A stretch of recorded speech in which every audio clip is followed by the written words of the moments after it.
welcome to another episode of the 6-Minute Obsession. My name is Dr. Mark Kosman. I'm your co-host. I'm here with the host of your show, or the star of your show, attorney Robert Graff, who is here to provide you some pain relief for the legal profession. Hey, Rob. Morning, Dr. Mark. How are you? I'm doing well. I'm doing well indeed. But, you know, we're speaking to attorneys, and if they live in this world of attorneys, they know what we're talking about with the 6-Minute Obsession, living and dying by the clock, right? Yeah, exactly. Spending all those times, and right now it's .2, your billable hours, taking to get a little relief, take a little break. That's right. A little pain relief for the legal profession, just in .2 billable hours. We're going to be very efficient. We're going to talk about some tips and strategies that you can take right back into your next billable hour. And the goal, obviously, is for you to get healthier, happier, and more effective and more efficient so that you can win this billable hour game, right? Right, exactly. I mean, being more productive, bringing in more clients, having engaged and happier clients means more revenue for you in the end. Right. We wish that you could be liberated from the clock, but we realize that you can't. So we want to change your relationship to the clock and free you from the obsession part of the 6-minute obsession, even if we can't get rid of the 6 minutes. So today, Rob, we're talking about how people have to kind of prioritize, because obviously that has a huge amount to do with how effective and efficient you're going to be in the context of those billable hours. And you've been talking to me about how values really play such a big role in that prioritization process, right? Right, and it's about prioritizing your time, prioritizing your work, prioritizing your life, and really even prioritizing your values. What it is first you sit back, and this is a bit more from the heart than the head, even though a lot of it is thinking, but it's asking yourself who you are, asking yourself why you do what you do, why things are important to you, why your family is important to you, why your work is important to you, why your extracurriculars are important to you, how that makes up the whole of who you are. Once you determine that, everything kind of opens up. Well, assuming you choose to live by the values that you have and prioritize your values as something that you want to live by. So really it's about figuring out who you are. Well, that's such a tiny question, Rob. So when you sit down with an attorney-client in a coaching capacity and you lay this question on them, so who are you? I mean, do you get a blank stare? Do you get people who immediately dive into the topic? I mean, how do you handle this? This is a big question. Well, unfortunately for a lot of attorneys, we like to talk and explain about what we do. And so it's a lot of times you get answers about what you do and what you do for people, and you identify with your work as what you do. But it's really getting deep down to the being.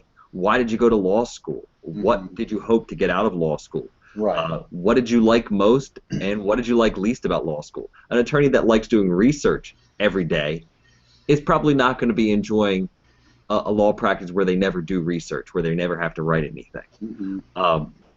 However, vice versa, an attorney that likes to follow the rules would really enjoy a structured environment where everything is based on the tax law or bankruptcy law, where there's a set program, a set issue, a set standard of rules. So it's really about determining that person in you. Did you want to help people? Did you want to send people to jail? Did you want to whatever you're a Law and Order fan. Right, exactly. I loved Law and Order, so I wanted to be a prosecutor. And I stopped watching Law and Order once I became a prosecutor. But it's really about finding that about who you are and sitting back and reaching deep down into yourself and saying, this is what I am.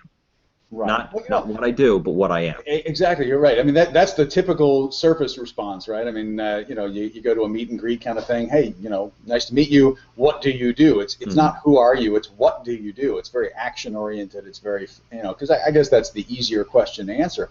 But I love, that your second kind of question that you kind of laid out for me here is, why do you do what you do? Because I think that's such a core element of trying to figure out who you really are. I don't know if you've ever run across a little TED Talk by a guy, Simon Sinek, and I love his line, which is that, he says that people have to buy why you do what you do before they will even consider buying what you do, or your product or service, right? And And a lot of people don't know why they do what they do, and they haven't really spent a whole lot of time contemplating it. They just kind of are in the flow of doing it. They don't necessarily step back and reflect. So as part of what you're trying to help someone do, have at least here we're taking that 0.2 billable hours, but I'm assuming in your work you're taking a little more than 0.2 billable hours and helping somebody reflect on this why question.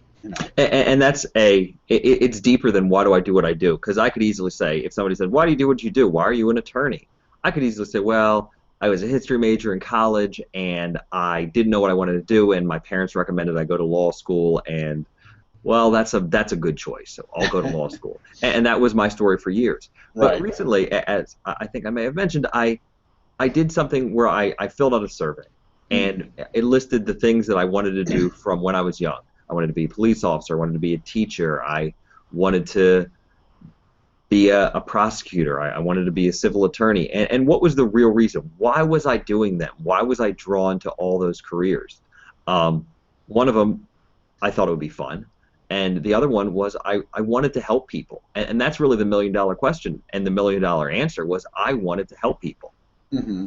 And that really got into the why I do what I do, rather than the Of course, what I love about the why question, Rob, is that you can keep going, because now you can ask, so why do you want to help people? I mean, you can keep peeling back layers to why to get to more and more kind of profound levels of what drives you. Why are you passionate? I suppose at some level we all want to help people, although maybe not if you're a sociopath. But but why do you want to help people? And getting even more specific and more general, in both directions and mapping this out. And even from there, even from that point of why you do what you do, it's who do you strive to be? What is the ideal? And that's really where the coaching process starts. Right. So you're going from who are you to why do you do what you do to who do you strive to be? Who's that idealized vision that you want to build yourself into? Mm-hmm. And that process works because you take these ideals, you take what you see as your ideal, whether it's somebody you know, whether it's somebody you think you know, whether it's just something you saw on TV. You write down those characteristics of who the ideal is, and then you see how that matches with who you are, and how that matches with and really when you're writing down who you strive to be, it's really a value assessment. What values does that person have? What characteristics does that person have that you want out of what you do, out of your life? So how does who you are and why you do what you do match up with who you strive to be? And then you can take those steps to strive to be that person. Okay, so let me play devil's advocate a little bit, Rob, here. So I'm this ruthlessly practical attorney. I'm living life in this big firm. I'm living and dying by 6-minute increments here. You want me to focus on these great big questions of who I am, why I'm doing what I'm doing, who I strive to be. So make it practical for me. How is spending time with you doing this process going to help me, advance my career, win in the game of law? I mean, how is this going to be practical for me? Because it becomes easier for you. Okay. You might be practical, but you still have to build a book of business to survive. You might be ruthless, but you still have to relate to other people. And these might be things that are harder for you. These might be things that come easy for you. But there are certain parts of your practice that come harder for everyone. I mean, it's a fact of life. We're not all good and perfect at everything we do. But what if it came easier? What if you see the other person struggling to meet these hours, to build the book of business, to write the briefs for the clients? And for you, it was just easier. You could get your work done more efficiently, more eloquently, at a faster pace than everyone else. If you could do that, then you can still be practical, but at the same time, you're still doing better. You're still achieving more than you were before. You're still reaching the goals that you had and probably exceeding those goals. While everyone else is struggling, it's coming easier to you, and you're enjoying what you do more.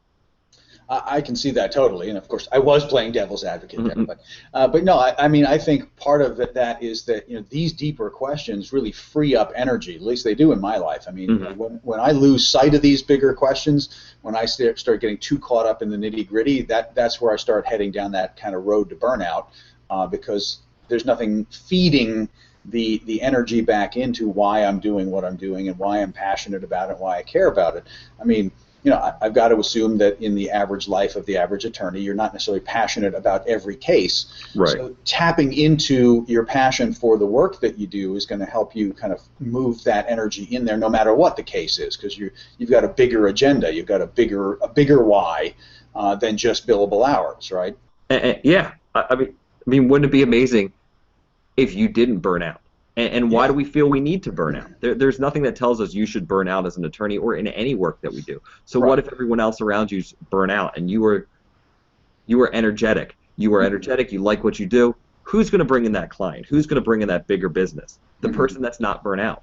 Yeah, well, that's the thing, because you're absolutely right. I mean, if I don't have the bigger why, then I may get into sort of sprint mode instead of marathon mode. I may suck it up and really kind of push hard, but not be able to realize my higher vision of what I'm trying to build in my career, and I may get too wrapped up in the nitty-gritty. So absolutely great stuff, Rob. I mean, I'm hoping we're conveying clearly to that skeptic I was trying to play a minute ago that investing a little bit of time in taking time away from the nitty-gritty, spending time with Rob, helping to understand these bigger questions is going to bring you back with renewed passion and energy to be able to not feel like you're just an ant in an ant farm. Right. So Rob, how do people get in touch with you if they want to engage with you? Well, they can come to my website and sign up. We have currently offering a 30-minute free consultation, free coaching consultation, which is a $75 value. How many billable increments is that? No, never mind. So 30 minutes of absolutely free time that you are donating to, not your free time, but free to your potential client to really experience what this is like. Right, or they can shoot me an email. Okay. Which is listed on the website. Right, and to be clear, that's on screen. It's graphstandard.com, so come on over. If you're not watching this on graphstandard.com, come on over, watch the episode there, and make sure you subscribe at the bottom of this post so that you don't miss out on the next 0.2 billable increment hour that we're going to spend talking about the next episode. So come on back and stay connected.